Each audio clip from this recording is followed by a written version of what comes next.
Pendant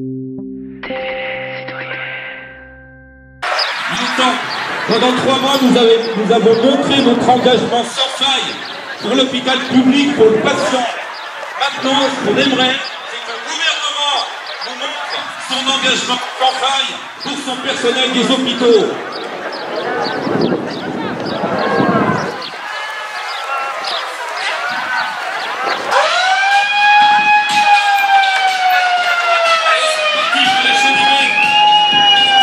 Alors vu que le président de la République nous a promis une médaille, nous on a décidé de la décerner à tous les soignants avant. Hein, c'est une médaille en chocolat. Hein, ça fait des années qu'on demande des augmentations de salaire et des moyens pour l'hôpital public qu'on n'a pas. Donc on remet une médaille en chocolat à tous les agents du centre hospitalier Métropole Savoie et aussi un petit diplôme, le diplôme d'État de corvéable à merci pour parents. Voilà, c'est une petite action symbolique pour montrer qu'on n'a pas besoin de médailles, hein. On a juste besoin de moyens et d'un hôpital qui tienne la route. Alors est-ce que vous êtes content d'avoir eu ce diplôme et cette médaille? C'est un honneur d'avoir une médaille avec un diplôme, je vous remercie.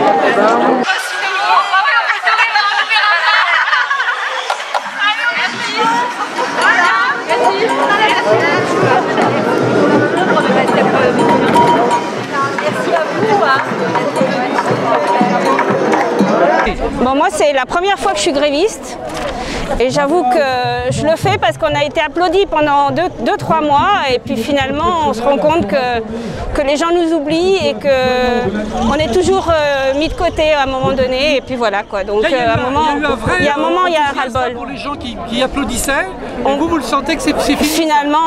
Finalement, je pense qu'on va être oublié et qu'on n'est pas valorisé depuis des années. On n'a jamais eu de valorisation de salaire, on n'a jamais rien eu. À un moment donné, il y a un ras-le-bol qui se crée. C'est toujours très compliqué de faire grève pour nous les soignants parce que les malades sont là jour et nuit. Vous êtes réquisitionnés en plus.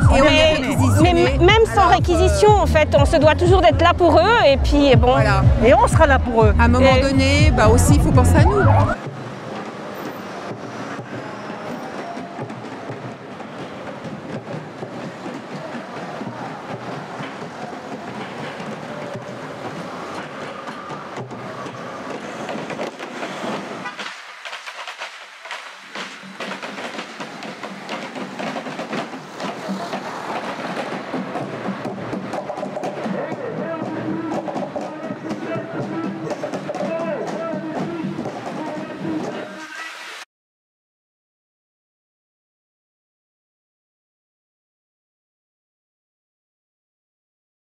L'hôpital en galère de cette société-là, des milliards pour la guerre et pour les actionnaires. L'hôpital en galère de cette société-là, des milliards pour la guerre et pour les actionnaires. L'hôpital en galère de cette société-là. Le gouvernement donne beaucoup de choses à tout le monde et on a toujours l'impression d'être délaissé. Il y a des beaux discours, mais vraiment, il n'y a pas de reconnaissance et pas d'augmentation de salaire. Hein. Et il faut savoir que nous, même si en Savoie ça a été bien géré, nous étions en première ligne, on venait avec la boule au ventre, parfois les collègues avaient les larmes aux yeux, hein. On a pensé aux patients, nos familles, nos enfants, nos maris.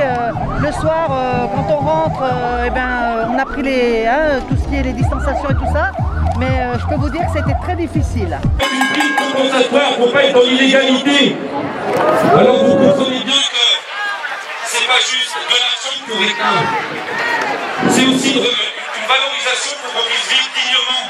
Parce qu'avec un salaire de 1 200 € net pour un ASH ou un salaire de 1 400 € net pour une infirmière qui peut prétendre à un niveau de licence, c'est bien loin du compte. Donc, M. Macron, votre Ségur, on n'en veut pas. On n'en veut pas.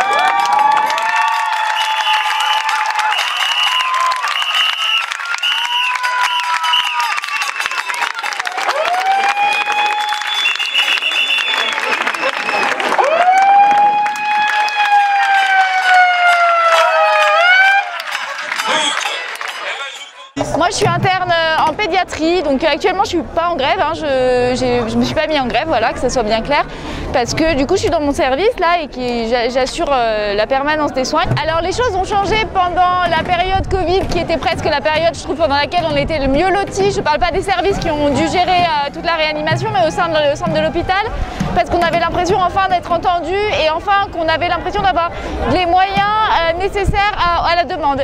Et en fait on s'aperçoit que, enfin en tout cas pour ma part, mais c'est totalement empirique, mais que en fait dès que l'épidémie est passée et qu'on n'a plus besoin de gérer une crise, de nouveau on retombe dans des logiques budgétaires, dans des logiques administratives qui nous mettent beaucoup de bâtons dans les roues. C'est pas simple à organiser, ça c'est clair. Par contre, ce qui, je pense qu'on est vraiment déçus parce qu'on a eu vraiment l'impression qu'on allait se rendre compte à quel point le service public hospitalier était une nécessité et qu'en fait on retombe dans la même chose qu'avant. Et il faut savoir que ça fait au moins 1 an que les urgences sont en grève, hein, et que c'est pas depuis le Covid, hein, que c'est la galère. Et voilà. L'hôpital, c'est vital, l'hôpital, c'est vital.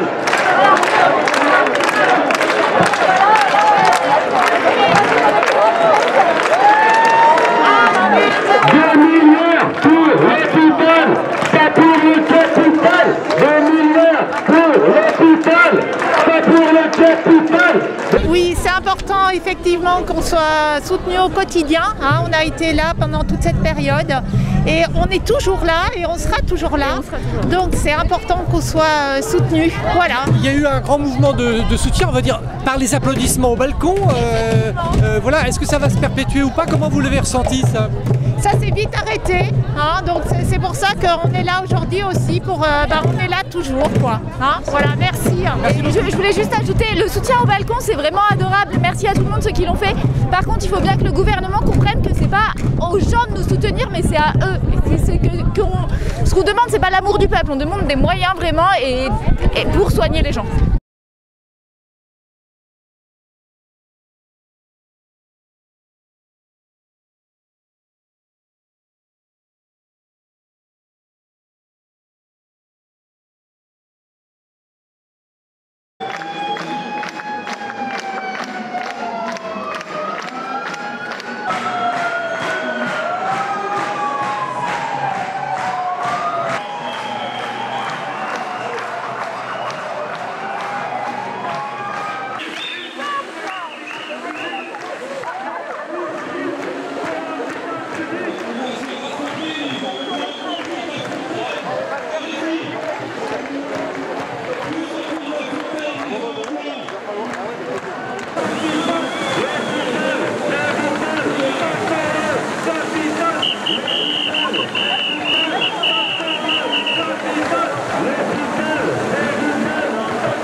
n'a pas parlé de revalorisation de salaire. Revalorisation de quoi?